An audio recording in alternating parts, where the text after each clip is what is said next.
Opa, tudo bem? Meu nome é Marcos e junto com o meu grupo, que é constituído por Levi, Kenji, João e Yuri, apresentaremos sobre a globalização econômica e a fragmentação cultural e política do mundo. A globalização é um processo de aproximação entre as diversas sociedades e nações existentes pelo mundo, seja no âmbito econômico, social, político ou cultural. Porém, existe um destaque para essa quando falamos sobre a integração do mercado entre os países. Ela permite uma maior conexão entre diversos pontos do planeta, fazendo com que esses compartilhassem uma característica em comum. Dessa forma, nasceu a ideia de aldeia global, sendo um mundo globalizado onde está tudo interligado. O processo de globalização é constituído pela forma que os mercados de diferentes países e regiões interagem entre si, aproximando pessoas e mercadorias, costumes, tradições, comidas e produtos típicos daquela determinada localidade que ali antes não eram conhecidos. A quebra de fronteira criada pela globalização gerou uma expansão capitalística, onde foi possível realizar transações financeiras e expandir os negócios para mercados distantes e emergentes. Mesmo que ainda restritos ao mercado interno, isso acontece graças à liberdade de informações que a globalização nos disponibilizou. Quando falamos de globalização, podemos dizer que ela é a junção de vários elementos que unem as diferentes civilizações do mundo, sendo a economia, a cultura e a informação os principais fatores que a caracterizam. O impacto que ela vem exercendo é visto tanto no mercado de trabalho, no mercado internacional, na liberdade de movimento e até na qualidade de vida da população. Além de variar de acordo com o nível de desenvolvimento das nações, dentro disso, podemos ver que o período que ela mais se desenvolveu foi no século XX, com a Terceira Revolução Industrial, também conhecida como Revolução Técnico-Científica. Dentro dessa globalização, existem os chamados blocos econômicos, que são países que se juntam a fim de formar um mercado regional comum através de facilidades tarifárias entre os membros. Essas exceções podem ser de vários tipos, como União Aduaneira, consiste numa zona livre de comércio com uma tarifa externa comum, que é uma taxa que encarece os produtos de países não pertencentes ao bloco.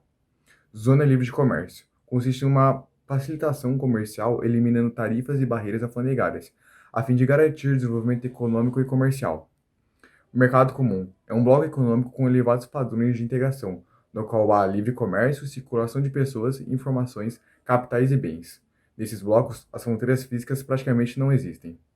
União política e monetária é uma integração ampla no campo econômico, com o desenvolvimento do comércio, importação e exportação, e do campo político, além da criação e adoção de uma moeda única pelos membros. Zonas de preferência tarifária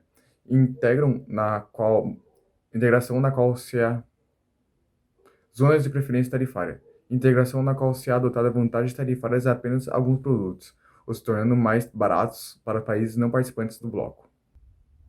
Podemos considerar a formação dos blocos econômicos como um dos sintomas mais recentes da globalização. Nesse quesito, as transações comerciais foram intensificadas com a consequente diminuição das fronteiras entre as nações signatárias. Esses blocos são frutos de um acordo intergovernamental e geralmente surgem devido às afinidades regionais, facilitando e privilegiando as trocas econômicas entre si. Em sua maioria, são formados por países vizinhos ou que têm algum tipo de união geográfica, como o Oceano Pacífico. Acredita-se que a Guerra Fria foi um dos principais marcos históricos que geraram esse fenômeno, visto que o mundo foi dividido em dois grandes blocos econômicos, ideológicos e políticos. Entretanto, apenas em 1956 teremos o primeiro bloco econômico seguindo o modelo atual da SICA, Comunidade Europeia do Carvão e do Aço. Posteriormente, teremos a formação de inúmeros blocos econômicos entre os anos de 1960 e 1990, especialmente após o fim da União Soviética. De fato, o comércio entre os países que compõem o bloco econômico aumenta significativamente, gerando crescimento econômico para as partes envolvidas. Contudo, a crise da União Europeia em 2011 demonstra dificuldade em estabelecer patamares comuns entre as nações econômicas distintas. Agora, falando um pouco mais sobre cada um dos blocos econômicos, podemos citar a União Europeia, oficializada em 1992 através do Tratado de Maastricht. É formada pela União dos Países Europeus, possuindo uma moeda única, o euro. Tem também o NAFTA, o Tratado Norte-Americano de Livre Comércio, que tem como integrantes Estados Unidos, México e Canadá. E ele começou a funcionar no início de 1994 e oferece aos países membros vantagens no acesso ao mercado de países e estabeleceu regras comerciais comuns com proteção comercial, padrões e leis financeiras, além do fim de barreiras alfandegárias. O NAFTA reduziu as tarifas em aproximadamente 20 mil produtos. Tem o Mercosul, no caso é o Mercado Comum do Sul, que foi oficialmente estabelecido em março de 1991. É formado por alguns países da América do Sul, e o objetivo principal do Mercosul é eliminar as barreiras comerciais entre os países, aumentando o comércio entre eles, além de estabelecer tarifas zero entre os membros e no futuro próximo a moeda única. Tem o Pacto Andino, Comunidade Andina das Nações, que é outro bloco econômico na América do Sul, que foi criado nos anos de 1969, para integrar economicamente os países membros. Essas relações comerciais entre os países membros chegam a valores importantes, embora os Estados Unidos seja o principal parceiro econômico do bloco. Tem a APEC também, que é a Cooperação Econômica da Ásia e do Pacífico, que foi criada em 1993 na Conferência de Seattle e integra países de todo o mundo. Somadas, as produções industriais de todos os países chega-se à metade de toda a produção mundial. Tem a ASEAN, que é a Associação de Nações do Sudeste Asiático. Foi criada em 8 de agosto de 1967 e é composta por 10 países do Sudeste Asiático. Tem a SADC, que é a Comunidade para o Desenvolvimento da África Austral, que foi criada em 17 de outubro de 1992, sendo formada por 15 países da região sul do continente africano. Tem a Aliança do Pacífico, criada em junho de 2012, que é um bloco latino-americano composto pelo México, Colômbia, Peru e Chile. Tem o Benelux, que foi criado em 1958 e entrou em operação em 1º de novembro de 1960 e é considerado o embrião da União Europeia, e é um bloco econômico que envolve a Bélgica, Holanda e Luxemburgo. Tem o EFTA, Associações Europeias de Livre Comércio, surgido em 1960 e atualmente 2019 é composto pelos seguintes países membros: Islândia, Noruega, Suíça, Liechtenstein e União Europeia é o maior parceiro comercial desse bloco, e a sua sede da EFTA fica na cidade de Genebra. Tem a UEA, União Euroasiática, que é o bloco de integração política e econômica composto pela Rússia, Belarus e Cazaquistão, e tem como fundamento principal a união aduaneira entre esses três países, estabelecendo a livre circulação de serviços e produtos pessoais. E tem a CEI, que é a Comunidade de Estados Independentes, formada pelos países que eram integrantes da URSS: a Rússia, Bielorrússia, Ucrânia, Armênia, Azerbaijão, Cazaquistão, Moldávia, Quirguistão, Tajiquistão, Uzbequistão e Turcomenistão. A ideia dos BRICS foi formulada pelo economista-chefe da Goldman Sachs, Jim O'Neill. O estudo de 2001, intitulado Building Better Global Economic BRICS, que se fixou como categoria na análise dos meios econômicos financeiros, empresariais, acadêmicos e de comunicação. Os BRICS possuem alguns objetivos, sendo eles institucionalização do grupo, a criação de um banco de reservas emergenciais para eventos socorros econômicos, o fortalecimento das economias dos países e o estabelecimento de cooperação nas áreas técnicas, científicas, culturais e no setor acadêmico. Em 2006, o conceito deu origem ao agrupamento, propriamente dito incorporado à política externa de Brasil, Rússia, Índia e China. Logo em 2011, por ocasião da terceira cúpula, a África do Sul passou a fazer parte desse agrupamento, que adotou a sigla BRICS. Ele não se tratava de um bloco econômico ou uma instituição internacional, mas de um mecanismo internacional na forma de um agrupamento informal, ou seja, não registrado burocraticamente com estatuto e carta de princípios. Seu peso econômico é certamente considerável, mesmo ele sendo formado por países emergentes entre 2003 e 2007. O crescimento dos 4 países representou 65% da expansão do PIB mundial, e em comparação mundial, o PIB dos BRICS já supera hoje os dos Estados Unidos ou da União Europeia. O agrupamento, o BRICS tem um caráter informal, não tendo documentos constitutivos, nem funcionando como secretário fixo, ou até mesmo não tendo nenhum tipo de finança destinada às suas atividades. Em uma última análise, o que sustenta o mecanismo é a vontade política de seus membros. Ainda assim, o BRICS tem um alto grau de institucionalização que se vai definindo à medida que os 5 países intensificam suas interações. Uma etapa que foi importante para o aprofundamento da institucionalização vertical do BRICS foi a elevação de nível de interação política que, desde junho de 2009, com a cúpula de Ekaterimburgo, alcançou o nível de chefes de estados ou governos. A segunda cúpula, realizada em Brasília em 2010, levou diante esse processo. A terceira cúpula ocorreu em Saia, na China, em 2011, e demonstrou que a vontade política de dar seguimento a interlocuções dos países continua presente até o nível decisório mais alto.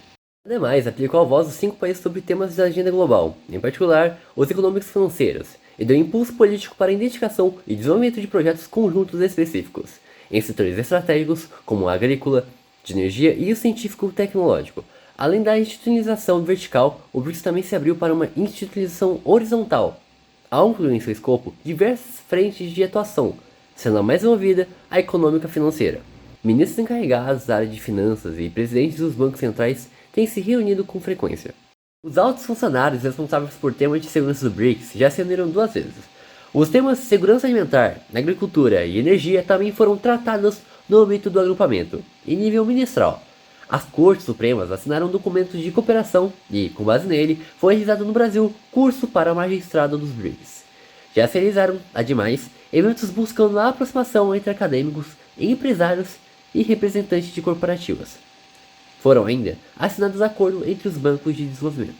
Em síntese, o BRIC abre para seus 5 membros espaço para o diálogo, identificação de convergências e concertação em relação a diversos temas e a amplificação de contatos e cooperação em setores específicos. Os encontros entre os integrantes do BRICS acontecem uma vez por ano, desde 2009, e a pauta deste visa focar nos interesses dos países para conseguir reformas importantes, como no assunto sobre as cotas do FMI, Fundo Monetário Internacional. Além dos encontros presenciais, cúpula e encontro formal à margem do G20, o BRICS organiza por meio de sua presidência rotativa cerca de 100 reuniões anuais, entre as quais cerca de 15 ministrais e dezenas de encontros de altos funcionários, eventos técnicos e reuniões nas áreas de cultura, educação e esportes. Em 2009, o Brasil exerceu a presidência de turno do BRICS e deu ênfase na promoção de ciência, tecnologia e inovação, na economia digital, no aumento dos contratos entre o setor produtivo e no reforço da cooperação no combate a crimes transnacionais.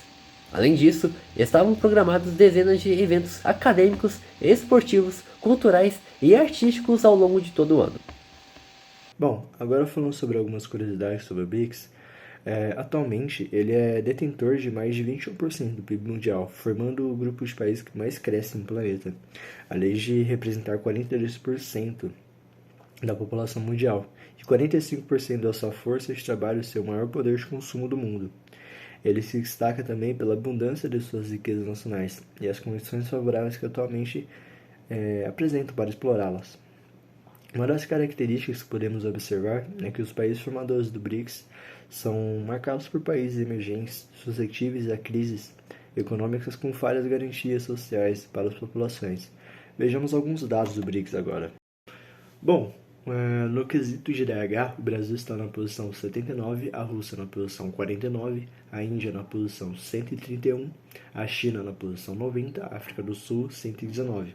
Falando sobre o PIB, o Brasil tem 1,796 bilhões de dólares, a Rússia 1,283 bilhões de dólares, a Índia 2,264 bilhões de dólares, a China 11,2 bilhões de dólares, a África do Sul 294,8 milhões de dólares e população. O Brasil tem 201 milhões de habitantes, a Rússia 144 milhões, a Índia 1,2 bilhão, a China 1,3 bilhão e a África do Sul, por fim, 52 milhões de habitantes. E atualmente, com a diferença do crescimento entre o PIB do Brasil e os demais membros da BRICS, embora ele não seja o pior, tem a África do Sul, mas mesmo assim uma série de críticas apareceram na imprensa criticando o Brasil especificamente. Como é visto no próximo slide, o desenho do cartunista Moisés, que foi feito em janeiro de 2016, resume bem a situação. O Brasil sendo carregado pelos outros países. Felizmente, o papel do Brasil vem crescendo constantemente em relação às negociações, estabelecendo frentes de negociação amplas com os integrantes, com destaque para a China, que se tornou de longe nosso maior parceiro comercial, compondo quase 60% da nossa balança comercial ano após ano. Nessa primeira década, o BRICS desenvolveu cooperação setorial em diferentes áreas, como ciência, tecnologia, promoção comercial, energia, saúde, educação, inovação e combates a crimes transnacionais. Essa cooperação setorial, que abrange mais de 30 áreas, traz importantes benefícios concretos para as populações dos países do agrupamento. É o caso da rede de pesquisa em tuberculose, que visa introduzir medicamentos e diagnósticos de qualidade a preços acessíveis. A pandemia da Covid-19 impediu os encontros presenciais da cúpula do BRICS em 2020, pois os integrantes estavam trabalhando com força total para conter os avanços do vírus em seus países, então houve pouco espaço para discutir o futuro. O Brasil tentava, em paralelo, ingressar na OCDE, que, como condição determinante, deveria deixar o BRICS e perder vantagens importantes no comércio exterior. Porém, com a mudança da presidência nos Estados Unidos e a instabilidade política atual do governo brasileiro, essa possibilidade passa a ser muito remota. Além disso, apenas algumas discussões têm sido pauta entre os integrantes do BRICS, e, provavelmente, a cúpula deve voltar a se reunir a partir de 2022. Aí sim, com perspectiva real do que pode ser feito. No mundo pós-pandemia, entretanto, os países do BRICS continuam atuantes em transações para com o Brasil, voltando a ressaltar o caso da China, que segue sendo nossos melhores clientes, o que abre possibilidades otimistas para futuras negociações. Durante a quinta cúpula do BRICS, em 27 de março de 2013, os países do eixo decidiram a criação de um banco internacional do grupo, o que desagradou profundamente os Estados Unidos e a Inglaterra, países responsáveis pelo FMI e Banco Mundial, respectivamente. O novo Banco em Desenvolvimento, popularmente conhecido como Banco do BRICS, foi criado em julho de 2014 e sua sede fica em Xangai, na China. Com um capital inicial de 100 bilhões de dólares, o objetivo da instituição é ser um banco de resgate e investimento para os países do bloco. Outra medida não agradou os Estados Unidos e o Reino Unido. Além disso, é uma alternativa ao FMI e Banco Mundial para que os países que necessitem de crédito. Segundo dados do próprio banco, em agosto de 2017, havia 11 projetos financiados pela instituição no valor de 3 bilhões de dólares.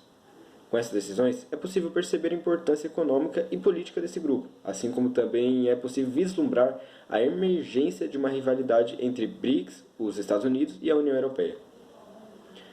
Essas alianças foram feitas principalmente para garantir a ajuda mútua e desenvolver a economia de todos os envolvidos, tendo várias vantagens envolvidas para um país que vai se integrar a um bloco, como a eliminação de tarifas e barreiras alfandegárias e a garantia de desenvolvimento do comércio interno e externo. Por outro lado, algumas desvantagens emergem, como o impedimento de algumas parcerias comerciais.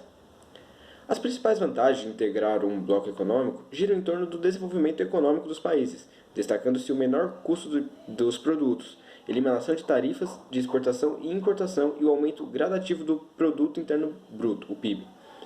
Como economias independentes que passam a integrar um sistema maior, o estabelecimento de uma associação de ajuda mútua, havendo maior facilidade de locomoção entre as pessoas, bem informações, políticas comuns de desenvolvimento econômico e social, entre inúmeros outros benefícios.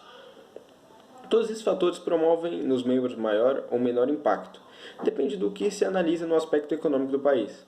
Alguns blocos, como a União Europeia, impõem aos membros a estabilidade econômica como política comum, para que esses aspectos não se tornem desvantagens para os membros, e sim vantagens. A importância dos blocos econômicos não se resume a estimular o comércio, seja ele interno ou externo. Ao falarmos de globalização e dessas grandes transformações econômicas nos últimos anos, devemos entender como as economias capitalistas mudaram em prol do desenvolvimento econômico e social entre países. Houve um grande crescimento empresarial e industrial. Com isso, instituições empresariais ganharam mercado e influência a nível local, regional e global. As barreiras territoriais foram diminuindo e as áreas de influência ampliaram-se significativamente. Essa importância não se restringe aos aspectos econômicos, pois é possível observar fatores sociais nessa dinâmica, como novas fontes de renda, emprego e padrões de vida que se estabelecem com o modo de vida capitalista globalizado. O consumo amplia-se, novas classes sociais se estabelecem. Aparecem novas formas de viver do dia a dia, entre outros fatores. Todos esses elementos estão relacionados com a integração feita pelos blocos econômicos. Sendo assim, os blocos são vantajosos para a maioria dos países envolvidos, pois a troca econômica é bem ampla, o que contribui para que empresas de um país se instalem em outro, para a circulação de bens, serviços e capital, além da circulação de pessoas, como o caso da União Europeia e do Mercosul, fazendo com que o desenvolvimento global seja mais rápido e, consequentemente, trazendo benefícios à humanidade.